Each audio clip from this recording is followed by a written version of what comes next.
There are many flaws in our college admissions process as well as in our broader higher education system that disadvantages the least of these, that disadvantages students of color and disadvantages low-income students. So I was not terribly surprised, continually disappointed, but certainly not surprised. Ms. Anselm?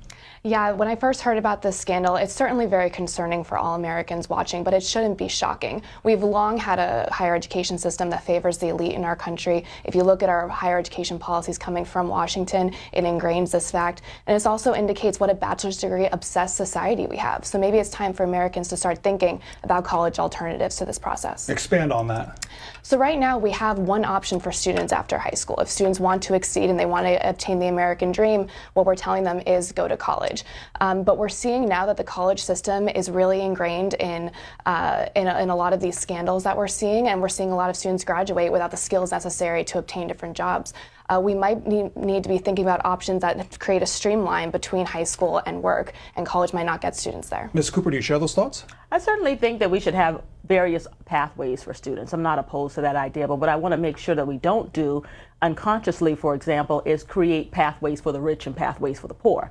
And without some intentionality, that could easily happen. And so I'm sure their parents are thinking that they've put their kids through the process of getting into college. They may not have made that top school. They hear about an incident like this. What would you say to them concerning the process overall? Well, certainly, you know, what this scandal has brought to light for us is all of the ways that these families have used the system to engage in extreme and illegal behaviors.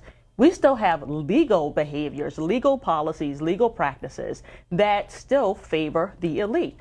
The early admissions process, the legacy admissions process. We have financial aid policies that certainly devalue what we could really be doing for low-income students, and that's just at the higher ed level. We also have these problems at the K-12 level, because if you don't go to the right school or live in the right school district, you may not have access to counselors, let alone access to someone who can give you test prep and tutoring that can make your application far more competitive, so to speak.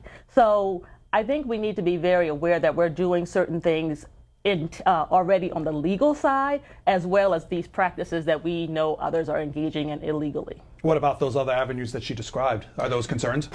Absolutely. I think that when we look at our college system now, these schools are getting virtually a blank check from Washington. And I think that that sometimes does fuel a lot of this bad behavior that Americans are looking at. And so I do think that if we do put a check on some of that money and maybe put in some downwards pressure on prices, then students, if they're willing to walk away at the end of the day and pursue other college options, and we might see schools compete a little bit more for students rather than the other way around. So our guests will join us for the hour, and if you have questions for them and want to ask them about the scandal or the process, 202-748-8001. If you're a college student, an educator, or maybe an administrator, 202-748-8000 for you college students and parents.